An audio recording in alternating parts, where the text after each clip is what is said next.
Magandang araw sa atin lahat mga kababayan, saan man panig kayo ng daigdig naron.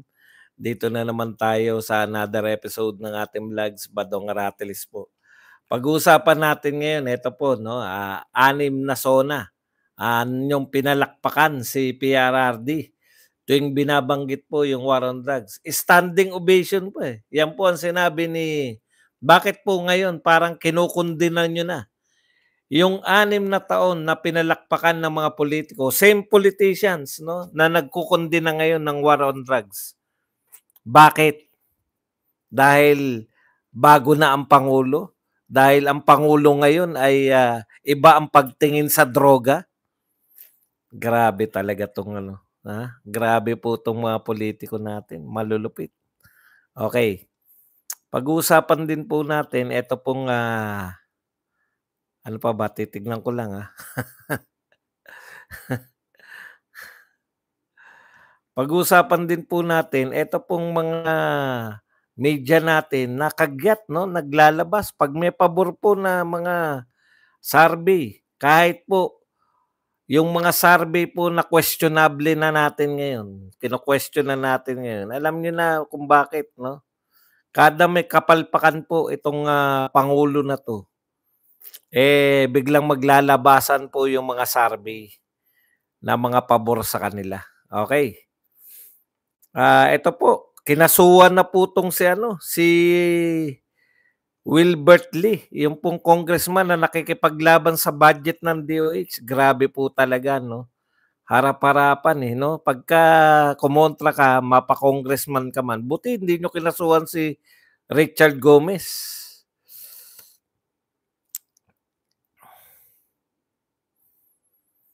Tamang-tama daw sa ICC yung ayun po. Sabi ni Dilima, tamang-tama daw po sa ICC yung mga revelasyon ni Garma. Pero ayon po sa palasyo, hindi tayo babalik sa ICC. Kawawa naman yung mga nananalangin sa ICC. Yan po mga paglilingkod natin. Pero bago yan, kung bago ka pa lang dito sa ating channel, mag-subscribe ka na. Dahil ito lang ang tanging channel na may kinikilingan, may pinapanigan, una sa balita, huli sa impormasyon, kaya ano pang hinihintay nyo? Pindot na, okay. Alam po ninyo, no, first time po, sabi ko nga sa inyo, pinauso po to, no, yung ano ka ba? Pro Marcos, pro Duterte o no? Ngayon lang po may nagtanong na ganyan. Alam niyo po, iniisip ko lang kung panahon po ni Pangulong Duterte yan. Tinanong ang mga tao, pro Duterte ka ba o pro Aquino? Pro Aquino, pro Ninoy. Tinitiyak ko sa inyo, 98% magsasabi pro Duterte ang mga tao. Unfair po yan. Yung ganyang uri ng survey, unfair po yan sa lumang presidente na binabakbakan ng mga tao ngayon. No? Kaya talagang etong alam na alam nyo kagad kung anong uri ng survey itong Octa Arts Dancer Survey. Meron pong pinaglilingkuran to, no? Hayaan nyo po, eto after nitong election na to, wala na po yan. Hanggang 2028 siguro magagamit pa nila. Pero wala na mauuto yan. Kasi ayaw po nila, talong-talo po sila pag pinagtatapat nila yung mga kasalukuyang pinuno. Halimbawa, tinatapat nila sa survey si BP Sara at si BBM. Sama si Martin. Sama na yung ibang matataas na pinuno, si Chis Escudero. Yung pare-parehong namumuno, pag tinanong sino ang mas, kung ang survey, sino ang mas mataas ang trust rating at approval rating, lagi po nangunguna si BP Sara. Di po ba? Kahit po yung Octa Arts Dancers research na yan, lagi po mangunguna. Ngayon, kung biglang mas matataasan ni BBM si BP Sara, questionable sa mga tao. Bakit yung mga reputable, yung mga survey company na meron ng pinaniniwalaan ng tao katulad ng SWS, Pulse Asia, lagi nangunguna si BP Sara? Bakit pagdating sa Octa Arts, sa Noli Me Tangere, El Polibustrismo, Sisa at Basilio ay mangunguna si BBM, 'di ba? Ang laking question po nun sa kredibilidad. Ngayon, para hindi halata, nag-iba sila ng tanong, 'di ba? Pro BBM ka ba, pro Duterte? Tapos lumalabas, malaki ang lamang ng pro BBM, pro Marcos sa pro Duterte. Anong uri ng tanong 'yan? 'Di ba? Wala pong ganyan nagtanong. Yung normal na tanong ng mga survey company, scientific na tanong, pwedeng sukatin, laging lamang si Sara Duterte. Para lumamang naman yung mga Marcos, nag-create ng mga ganitong pati tanong iimbento. Pero, ano po yan? Balita agad. Kahapon wala pa yan. Kaninang umaga wala pa yan. Paglabas na paglabas, hindi pa siguro lumalabas na ibalita na. Ganon katindi tong mga media natin. Kaya ang media po talaga natin, yung traditional mainstream media, alam na alam nyo Gamit lang tong mga to para pasikatin yung gustong pasikatin. Wala pa rin naman. Hindi pa rin mapasikat. Tanong lang, meron po bang survey noong panahon ni Duterte na pro-Duterte ka ba o pro-Aquino?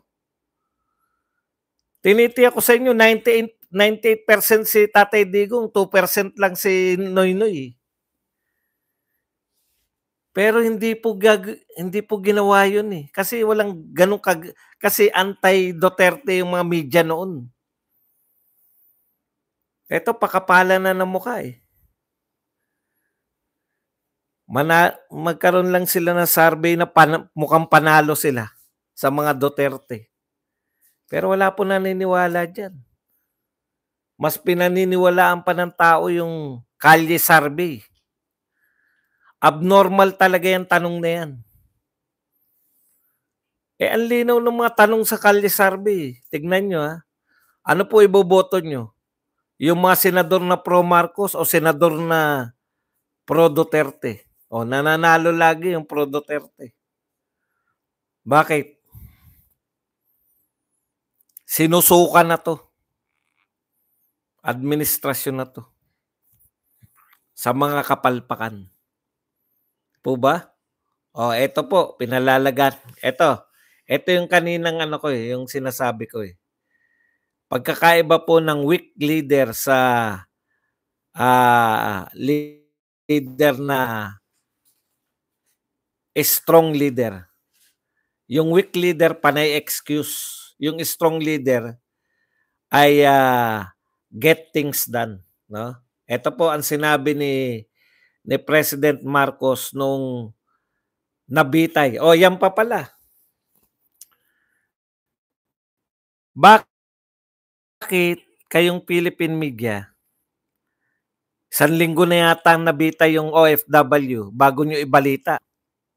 Kung hindi pa bumaha sa social media natin, tsaka lang maglalabas ng statement yung Pangulo, tsaka lang maglalabas ng statement yung media natin, no? 1 linggo na. Kumbaga, magkakasabwat sila na dehin bokiki, baka hindi makita. Bumaha na sa social media, tsaka lang sila nag-react. Tsaka lang binalita ng media natin. Grabe, no? Pare-pareho silang kinonsil nila. Ang tagal. Ang tagal nilang hindi nabalitaan, imposible. Wala ba kayo researcher? Ako nga, nakita ko na yun na may balitang ganun Mag-isa lang ako Hindi ko lang maibalita kasi ayoko makipag-unahan. Ayun, cover up. Ang tagal po nilang hindi binalita. Imposibleng hindi nyo nakita yan dahil sa X, nakababad kayo. Nakita ko, wala akong researcher, ako lang mag-isa. Nakita ko yan Kaya lang wala akong way dahil wala akong makitang media na nagbabalita. Wala akong way na ma-confirm kung ito ba ay totoo o hindi. Ayoko naman magpatiuna para mas maganda nang nahuhuli ka na magbalita kaysa mauna ka na mali yung binabalita mo. 'Di ba? Paubaya ko na po yun sa marami pong vlogger na nag-uunahan. Kasi yun lang ang talent nila eh. Mauna lang. Oh, correct. Halos news blackout yan. Pero ito po kaninang umaga ay kaninang tanghali lang pala. Dumating kami rito alauna eh. Naghahanap ako ng balita, wala pa yung Octa Arts at saka No Limit Tangere top 12. Saka nakakita ng top 12 kasama si Abby Binay, kasama si Abalos, si Tolentino. Si Tolentino kasama talaga sa top 12 tapos laglag si Bato. Utot nyo. Pinag nyo kami. Okay naman, si Marcoleta pasok. Pero si Bato laglag.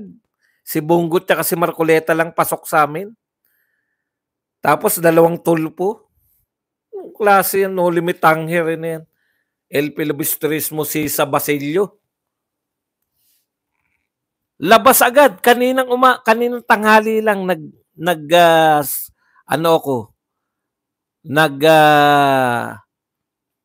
live ako sa inyo kaninang tanghali.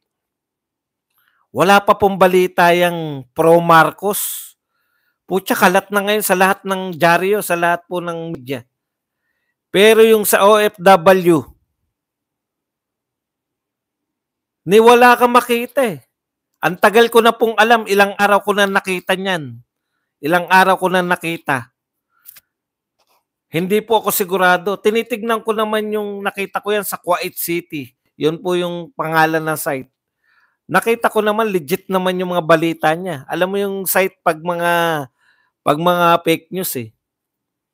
Mukhang legit naman. Kaya ayoko ibalita kasi baka makuryente ko eh. Mas importante sa akin yung masabi na hindi ako nagano kaysa mangangatwiran ako eh. Ayoko nangangatwiran kung bakit ako na fake news eh. Biruin niyo yan. OFW natin na patay, hindi nyo binabalita. Imposibleng hindi nyo alam. O, eto po, ang isang pangulo na panay palusot lang. Sabi ni President Ferdinand Marcos, little we have left to do. O, yan ha. Wala na kaming magagawa. Ito po tungkol sa binitay na OFW na hanggang ngayon na hindi po napapangalanan. We had very few options left. We tried everything and for many, many years, we appealed to the better nature, I guess, of our friends in Saudi Arabia to perhaps. Kasi ganun, no? Yung mga salita lang, I guess, perhaps. Talagang hindi forceful eh. I guess, sa aking palagay, perhaps, have another look, and they did. Unfortunately, the law there is very strict, and apparently the conviction has stood and one of ours has been taken away. Ganun lang. Wala akong magawa. No? Yan yung sinabi ni President Marcos. Ganito po magsalita si President Duterte noon. Ito pong salitang ito, no? Ang nagligtas sa mga ilang kababayan natin nasa bitayan. If you execute her, sinabi niya po to. Hindi ko alam, parang sa Kuwait yata to o sa UAE government. If you execute her, I will pull out every Filipino in your country. Everyone needs to be protected. It is my duty to protect them all. Pag yan po narinig, ganyan po magsalita si President Duterte. Narinig po ng presidente o hari o kung ano man yung pinuno, prime minister ng isang bansa. Talagang kikilalanin mo. Puta, seryoso tong presidente na to. Yan po yung pagkakaiba ng isang very weak leader at isang strong leader. Tsaka palagay mo nang matika siya sa pagsalta kasi sa ASEAN eh. Ang tapang na salita niya eh na ganito kami. Sabagay hindi nga matapang yun, yung sinasabi mo na ginaganito kami ng China, hindi ba kayo wala ba tayong stand dahil ginaganito kami? Eh lahat yung bansa na yun hinaharas ng China eh.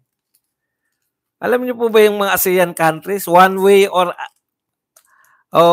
minsan sa kanilang buhay, hinaras po yan ng China. Pero lumalaban sila eh. Hindi sila nagmamakaawa ng tulong. Yun yung pagkakaiba eh. Kaya nilang lumaban sa kanilang sarili. Tayo kinakailangan nating, hindi nyo ba kami tutulungan? Ginaganito kami. US, ano ba kayo? Tapos, ang sasabihan panduwag sa China si PRRD. Practical lang si PRRD. Okay. Ito po ang sinabi ni... Tapos na ba tayo kay Bongo? Hindi pa, no? Nalilito na ako. Ito po sinabi ni Bongo. Lahat ng SONA 2016 up to 2021, 6 na SONA tuwing binabanggit ni dating Pangulong Duterte ang war on drugs, nagpapalakpakan ng lahat. Standing ovation ang Kongreso at Senado dahil ramdam nila na may pagbabago at tinupad ni Pangulong Duterte ang kanyang pinangako noon. Ito po putulin muna natin, Senator Bongo, yung sinasabi mo. Ano po yung sinabing pinangako? Nangangampanya po. Kaya may dating po si Pangulong Duterte. Lagana po ang droga nung panahon na yan. Tignan nyo po yung sitwasyon Taliwas sa gustong palabasin itong mga to, no? Lalo na ng mga dilawan. Ipapaunawa ko lang po sa inyo, no? Ang pangunahin pong programa ni Pangulong Duterte, war on drugs. Ang sinasabi ni Pangulong Duterte, kayong mga naninira ng aking bayan dahil sa droga, sinisira nyo ang kinabukasan ng kabataan dahil sa droga, papatayin ko kayo. Nilihim po ba yan? Sinabi po ba niya, kunwari, pasusukuin natin ng mapayapa? Hindi po. Ang terminong ginamit ni Pangulong Duterte, papatayin ko kayo. Yan po ay campaign promise. Ano sabi ni Bongo? Nagpapalakpakan kayo ng 6 na taon. Kada mesona si Pangulong Duterte at binabanggit ang war on drugs. Yun talaga. Kung yan po ang main program, imagine, no? Main program yun. Tapos bukod doon may build. Bukod doon merong NTFL ka.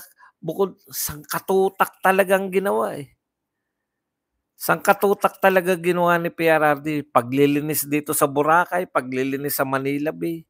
Napakadami po na nagawa ni Pangulong Duterte. Pero kaya po siya mahal na mahal ng tao dahil sa war on drugs. Rekta Yung komunidad namin tumahimik. Nawala yung mga addiksyonis.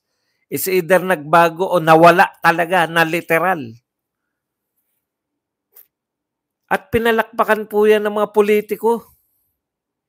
Standing ovation. Same politician. Ngayon ang kumukundi na. Pero ang mga tao po, alam po nila hanggang ngayon. Nagsusumbong ng mga tao pag nakikita kong umiikot yung mga vlogger. Kini-interview nila. Nagsusumbong ang mga tao. Balik na naman yung mga droga sa amin. Balik na naman. Hindi po nila pinupuri itong kunwari ang war on the... sige po, sa sukatan po ng achievement. Pinangako, sinabi, papatayin yung mga drug lord pa. Meron po ba napatay? Ang nirereklamo ng mga dilaw, panay mga nakatsinelas yung namamatay. Panay mga mahihirap yung namamatay. Ngayon po, maraming salamat, Quadcom. Nabibisto po ngayon na ang dami palang napatay na drug lord. Kaya pala, talagang saludo, Mr. President Rodrigo Duterte. Sa kanila na natin nakuha yan, ha? Akala natin, akala noon na, pag sinasabi, wala namang malaking tao na, ano yan, na panay mga mahihirap. Sinasabi ko lang si Laila de Lima, hindi pa ba malaki yan? Senador na yan Nakakulong ngayon. Yan lang pinagmamalaki ko si Laila de Lima Si hindi nga ako sigurado kung may drug lord talaga namatay o wala. Pero tinitiyak ko si Laila de Lima, malaking tao dahil senador O nakakulong. Ganun lang yung argumento ko noon Pag binabatuhan ako mga napatay lang naman ni Digong, panay mga mahihirap Ngayon po, nakita nyo? Ngayon po, nakita nyo? Na sa quad ko mismo, ang sinasabi, yung mga drug lord ang napatay. Humihingi nga ng protection.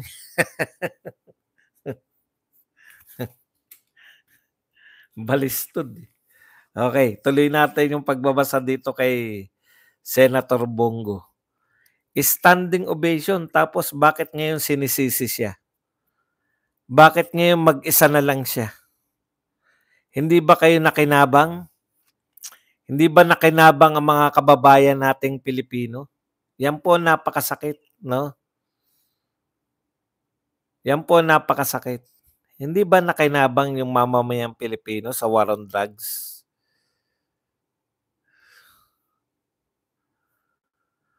Nakinabang kayo. Nakinabang ang Pilipino. Itinaya niya ang kanyang buhay dito tapos ngayon mag-isa na lang siya. Puro sisi pang inabot. Imaginein po ninyo, no, napakaganda po ng ginawa ng presidente. May nabasa pa po ako. Nung panahon ni Rodrigo Duterte, inangat niya yung pangalan ng Marcos. Magtapatan na tayo kayong mga Marcos loyalists. Ikaw, BBM, inangat niya. Bakit? Paanong paraan? Nilibing niya sa libingan ng mga bayani yung tatay mo. Si Ferdinand Sr. Walang nakagawa niyan na pangulo. Dakdak na naman yung mga yung mga loyalist vloggers. Yaw. Dakdak na naman ang mga hindi nila naunawaan. Nagulat din ako Narinig ko muna mismo sa isang vlogger na mukhang hindi naliligo Sabi hindi naman si Duterte nagpalibing kay Marcos. Ang nagpalibing, Supreme Court. Alam niyo pag may mga ganun, magdududa ka rin Teka nga pala, talaga ba si Duterte nagpalibing? Baka naman narinig ko lang yun Inulit-ulit ko lang sa sarili ko. So, research ka lang, di ba? Supreme Court. Yun po pala. Alam niyo po kung bakit Supreme Court ang nag-utos? Kasi sinabi ni Duterte, papalibing ko yan si Marcos.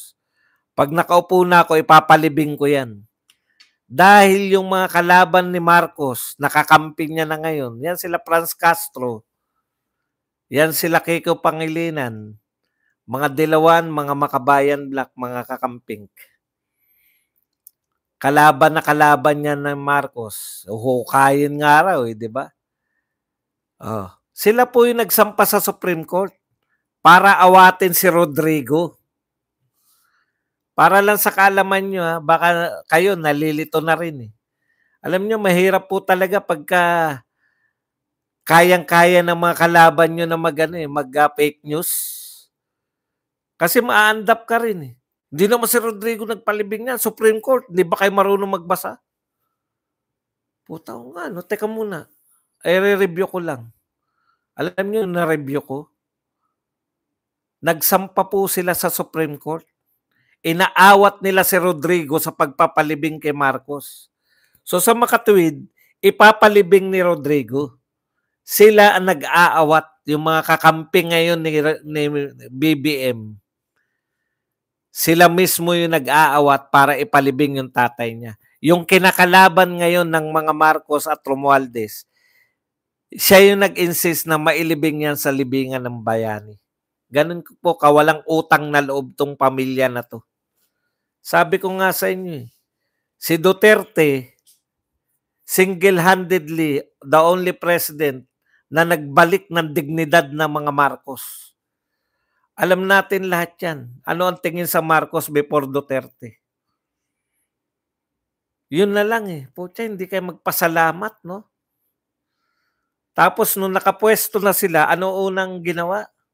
Siraan yung mga kaalyadong Duterte apelyido. Nagngangalang Sara Duterte. Yung mismong mga nagpanalo sa kanya. Pamilya nagpanalo sa kanya. Yung niligawan nila ni Manggang Aimee. Yung katakot-takot na ligaw ang ginawa doon sa Davao City. No? Nanalo pa lang. Kapapanalo pa lang. 1 taon pa lang nanalo. Binabakbakan na ng pinsan. Sa House of Representatives. Grabe. Grabe talaga. Kung tinuloy-tuloy lang ni Duterte yung nasimulan nung mga nauna sa kanya na paninira sa pamilya Marcos, wala na eh. Wala na kayo sa Alam mo yun, yung kinilala ni Pangulong Duterte, yung si Pangulong Marcos. Tapos eto ginaganti nyo, no? Lahat-lahat hinuhukay, pati yung nagpapalakpakan kayo, standing ovation. Tama yan eh. Nag-standing ovation kayo nung panahon, war on drugs.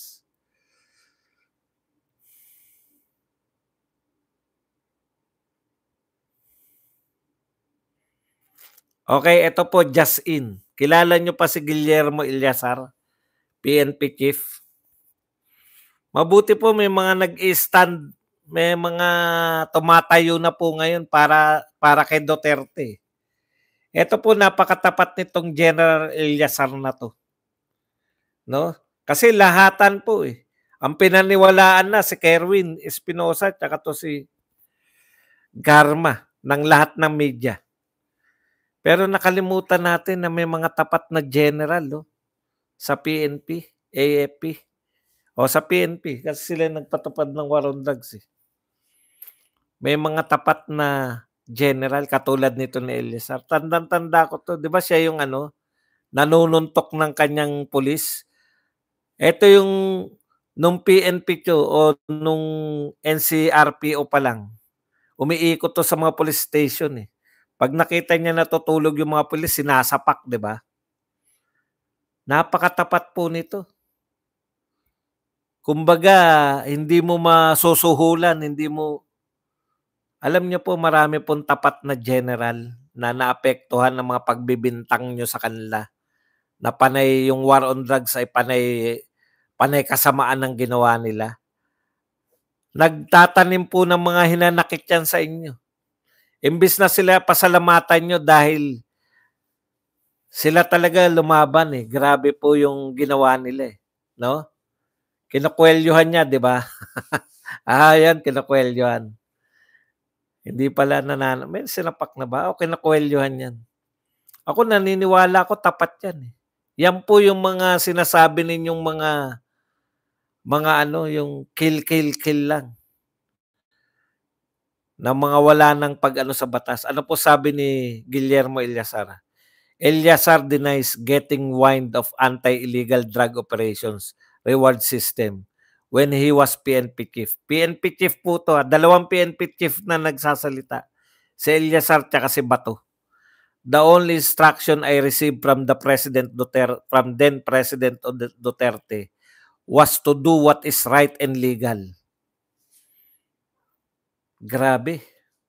Yung mga pulis na nagtrabaho ng tapat nakikipagbakbakan, marami rin pulis nang nasawi eh. Dahil war on drugs yan eh. No? Ito po, marami po naniniwala dito kay Illazar. The only instruction I received from then President Duterte was to do what is right and legal. Illazar told Newswatch.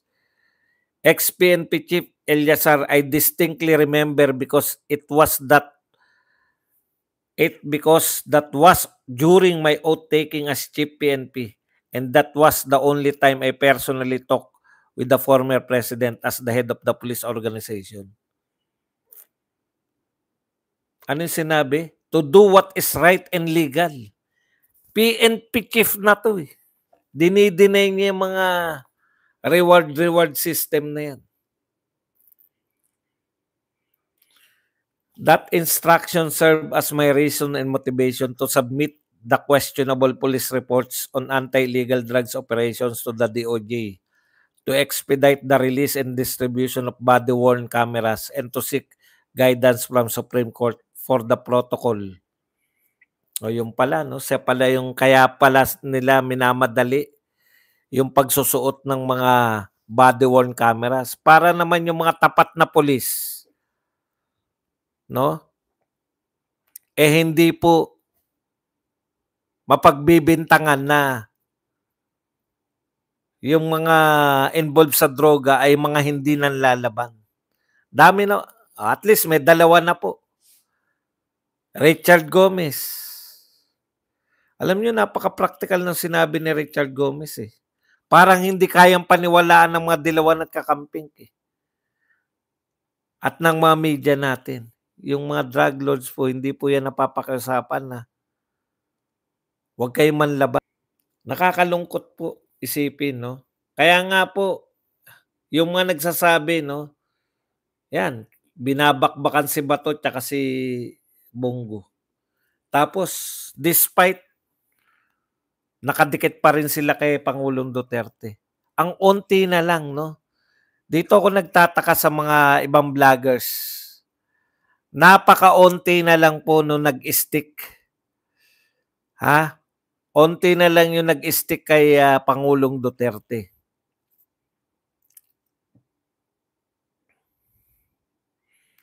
Pero gusto nyo pantablahin sa botohan. Imbis na i-reward natin sila. Kaya mag-isip-isip po kayo. Huwag po kayong sunod na sunod. Kung Duterte po kayo, pwede po ba sundin nyo naman yung mga Duterte? Sa tingin nyo, tatablahin nyo to si Bongo at to si Bato. Sila na nga yung nag-stick eh.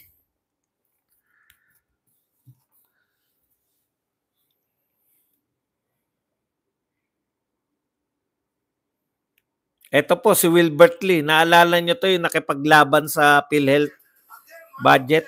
Before the plenary deliberation, kung kailangan po pag-overtime ito ng dating lahat, sorry, I will be left with no choice but to defer the budget of the DOH for year 2025. Chair, sorry, hindi po ako sinagot, Madam Chair, sa question ko. So siguro pwede akong mag-react. Inuulit ko, Madam Chair. Party list to ng may kinalaman sa ano, no? Si Wilbert Lee. Nakikipagtalo to kasi gusto na nilang tapusin yung budget deliberation. May mga question pa siya. Lahat po nang nag-a-approve nitong mga benefits na to, yung committee members, committee head, nandito po, nakaupo lahat po dito, Madam Chair. Bakit hindi po natin ito gawin? Naiiyak po ako, Madam Chair, kapag naaalala ko po yung mga tao na namamatay. Wala pa tayong lahat pakialam dahil may pera tayong pambayad sa ospital. Asek Domingo, you have promised me. May perang pambayad sa ospital. Pero pinakukuha dun sa lintik na gobyerno. May pera yung PhilHealth. Namamatay yung mga tao.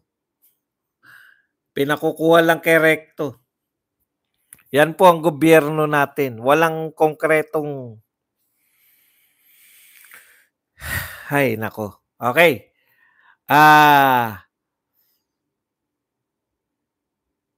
Ito po, sabi po ni Laila de Lima,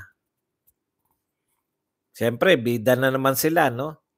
Mga dating nakakulong, dating nagtatago, mga drug lords na nagtatago, drug lords na nakakulong, mga nakulong dahil sa droga, sila na ngayon ang mga bida. Sabi po na nakulong dahil sa droga na si de Lima, Droga 'to, 'di ba? Drug money yung pinag-uusapan, 'di ba? Ang testimonya ni Garma sa Quad Committee na inutos ni Duterte na gawing template ang Davao sa drug war ay tamang-tama para sa ICC. Kailangan nang maipabot sa dahig ang mga kaganapan sa Quad Committee, lalo na ngayon nag-uumpisa ng magturuan ang mga dapat sa pagpatay ng libo-libong Pilipino. Justice should be pursued relentlessly both here and the ICC so as not to give the guilty any chance of escaping judgment and punishment. Bakit po lagi kayo sa ICC, no? Attorney Laila de Lima. Kung sikat po kayo, naniniwala po yung taong bayan sa sinasabi ninyo, bakit hindi kayo tumakbong senador? No? Kasi hindi kayo pinaniniwalaan na eh. ICC, napapaniwala nyo, hindi naman taga-Pilipinas yan. Pero dito sa Pilipinas, wala na po naniniwala sa inyo. Bakit? Saksi kami nung sinabi ni Dayan na may relasyon kayo. Saksi kami nung umamin ka na may relasyon kayo. Saksi kami kay Jonel na ang tawag mo, Jonel. Yung mga ICC, hindi nila alam yung karakas mo. Yung mga ICC, ang nakakarating lang sa kanila, no? Yung mga sinasabi mo. Hindi mo naman sasabi ron na may relasyon kami ni Dayan. Jonel, ang tawag ko kay Jonel. Naghahanap ako ng saging na saba. Wala naman silang background dun. Dito sa Pilipinas, kilala ka namin. Bakit kalaya ngayon? Alam din namin. Kasi bumaliktad na yung mga testigo mo eh. Hindi naman dahil sa walang tumestigo laban sa iyo. In fact, ang lakas ng kaso sa iyo. Bumaliktad, no? Bumaliktad yung mga testigo mo. Hindi dahil wala kang kaso. Eh, hindi naman alam ng ICC yun eh. Wala namang magpaparating sa kanila dahil ano, pakailam namin sa ICC. Kaya gusto mo lagi ICC director. Department of Justice ka dati, wala kang tiwala sa hustisya sa Pilipinas. Senador ka, tumatakbo kang congressman ngayon, party list. Wala kang, hindi mo ginagalang yung Supreme Court. Bakit ICC kagad kayo ng ICC? Dahil sa ICC lang sila may chance. Bakit? Eh, syempre, wala namang ku-question sa ICC. Hindi naman natin kinikilala yung ICC niyan. Oh, ngayon po, ano sabi? Ito, last na. Ano sabi po ng palasyo? Oh, no ICC comeback.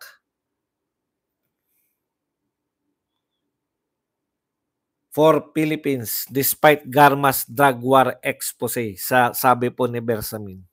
Hindi po tayo babalik sa ICC ayon po kay Lucas Bersamin.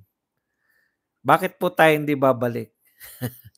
Pag bumalik po tayo ngayon, hindi na rin po pwede na makasuhan si Duterte dahil hindi po tayo member na ng ICC. Ang pwede pong makasuhan yung yung presidente na sakop pa ng ICC. Sino yun? Si President Marcos. Sa tingin ba ninyo, kaya maganda pong test yan eh, no? Pag nagpadala to si Pangulong Marcos sa ICC, bumalik sa ICC, kawawa siya riyan. Dahil sa tingin nyo, hindi siya kakasuhan ng mga yan. Mahirap pagtiwalaan yan, yung grupo niyan, De Lima, sila Franz Castro, sila Colmenares. Yan yung mga nagsama-sama eh, sila Trillanes. Yan yung mga nagsama-sama nag-ICC. Colmenares, Trillanes, De Lima. Yan lang po ang ating topic, puwede na kayong magtanong, puwede na po kayong magbigay ng reaksyon. At higit sa lahat puwede po